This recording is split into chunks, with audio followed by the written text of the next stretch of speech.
Donnie and Dolly, the team is supported by ableauctions.ca. Closing your business? We can help.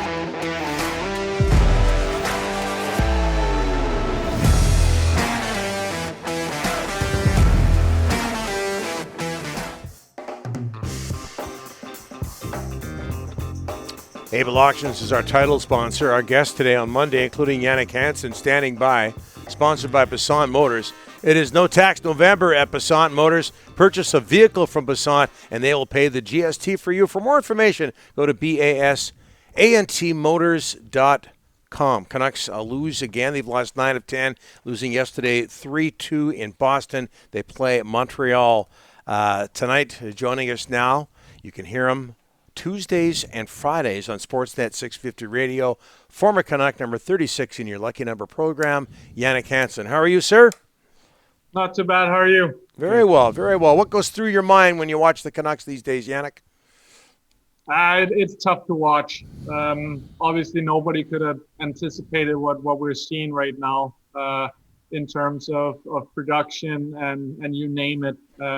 Myself included, had anticipated them being in a much better spot than they are right now. So yeah, it's a little bit frustrating to watch, especially as a fan.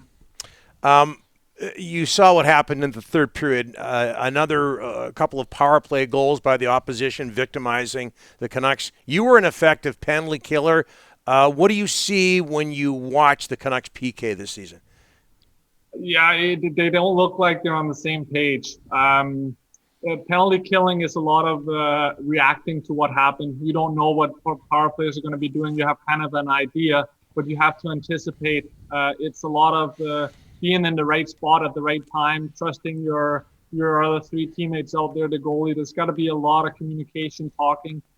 These things happen behind your back. You saw the goal from Marchand. It's a pass through the crease. Somebody's got to talk that there's a guy coming. So it's a lot of mistakes that keeps piling on. We always used to say that you can make one mistake, that's okay, but the second and third, that's the one that's going to cost you. And right now, it's a lot of individual mistakes that end up costing them the goals. Jannik, the big question in Vancouver is what happened to Elias Pettersson? 3 goals, 22 games. Last night, 13 minutes. Not on the ice when they pulled the goalie, Jannik, which is, a $7 million player. What is going on with this kid? I don't know. I hope it's the injury that's still bothering him. I go back to my own playing days and coming back from my knee injury. I was back on the ice 6 weeks later and technically cleared. I do this in apostrophes, but it took me another 6 to 8 months before my knee still felt 100% again. So I'm hoping it's something like that where he needs more time because I'm at a loss for words just like everybody else is. We saw what this kid could do his first year, his second year, but he's a shadow of himself. His shot doesn't look like it has the pop that it did. So again, that leads me to, is his wrist okay? Again, these type of players, they need the confidence. If they're scoring, they try more things succeed. But that snowball can run downhill really fast if you're not getting the production. Now you're seeing his minutes starting to decrease as well. So it's a perfect storm for him right now, where it can go from bad to worse in a hurry. Yeah, it's just not him, Jannik. Besser, 4 goals this year. One of them was an empty netter. He is snake bitten as well. You know what you're going right now. We can go through the entire team probably with the exception of a handful of players like Quinn Hughes, Demko, Garland, Podkolzin, maybe 1 or 2 more. I like OEL. I think he doesn't have the production either because of all the other guys, but he's a guy who has been tilting the ice in the right direction, firing a ton of pucks. So again, we're talking about half a lineup that aren't producing up to not even what we were hoping they could, but not even close. So that's where it's like, where does the fault lie right here? If it was just 1 or 2 guys that weren't performing, or just a penalty kill that was horrendous, or goalie weren't stopping pucks, but it's so many different things that it's like, it leaves you a little bit speechless. Jannik, you were around in Vancouver for the end for AV, for John Tortorella, for Mike Gillis. What's it like playing pro hockey when your head coach and or GM seems to be on the verge of losing his job? You're tiptoeing around. It's not fun. Again, it's your fault at the end of the day. It's the players that are performing on the ice, and if they don't perform, jobs it gets lost. So it's never fun, and these guys know it too. It brings a lot of tension around the rink. You don't want to be cracking jokes because it's pretty serious time. So it's not a fun time. Again, as a player myself, I never really want to change. I prefer to know what's expected of me. If you're bringing in new GM, new coaches, they're going to bring in new systems, different view. It's not always, the grass isn't always easier or greener on the other side as a player, especially for me and on the first change from AV to Torch. Like I had a very, very good spot under AV. I know exactly what was expected of me. Torch comes in, he gives me a ton of ice time, power play all of a sudden. But I was struggling a little bit more that year. So it's always hard to know what's happening when a new face come in. So it's like I didn't like it, and obviously it also comes with you losing. Nobody's changing a winning recipe. And yet, I'm sure you can understand, Jannik, why people in Vancouver, so many people, would like to see some changes. No, absolutely, myself included. I think change is needed. And again, I think you need it at the top now, and then filter through from there.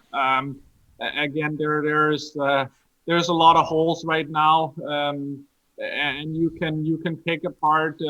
You can pick apart Jim. You can pick apart Travis. You can pick apart the players, and that's where.